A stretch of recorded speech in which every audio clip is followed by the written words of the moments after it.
On le sait, en sport, l'histoire nous l'a prouvé, on n'a pas le droit de dire qu'il y a un tirage facile. Maintenant, soyons honnêtes, ça aurait pu être pire pour l'équipe de France. Le Danemark et la Tunisie, qui seront les adversaires qu'on connaît déjà de l'équipe de France, sont deux équipes abordables quand on est champion du monde.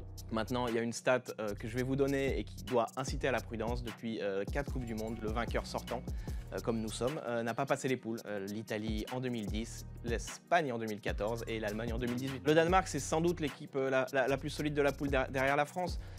Une vraie équipe européenne sans star, mais très bien organisée, qui a quand même fait une demi-finale à l'Euro récemment, battue difficilement par les Anglais. Ce sera aussi le retour d'Eriksen en grande compétition, lui qui avait fait un malaise cardiaque à l'Euro, on s'en souvient. Ce qu'il faut savoir, c'est que le Danemark, on va les jouer plusieurs fois avant la Coupe du Monde, en Ligue des Nations, puisqu'on les joue en aller-retour sur septembre et octobre, et que ça va sans doute leur permettre de mieux nous comprendre, ou en tout cas de mieux nous lire et de nous empêcher de jouer. Ça va être un peu la thématique dans cette poule d'ailleurs, je pense, des équipes qui vont essayer de nous empêcher de jouer. Et ben là, le Danemark, ils vont pouvoir mettre en place un plan anti-Mbappé, un plan Benzema, et se préparer sur ces matchs de Ligue des Nations qui ont moins de valeur pour être prêts face à la France à la Coupe du Monde. La Tunisie, c'est une équipe qu'on n'a pas jouée depuis très longtemps. Depuis 2010, un match amical qu'on rencontre très rarement en grande compétition.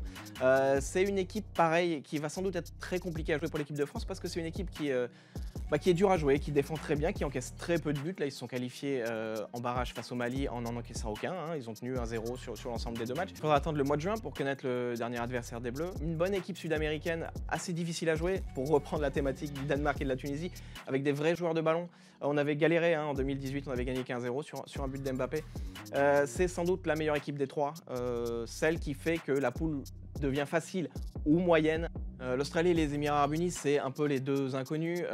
Les Émirats, c'est une seule phase finale de Coupe du Monde en 90, donc ça remonte un petit peu, on ne connaît rien ou presque de cette équipe.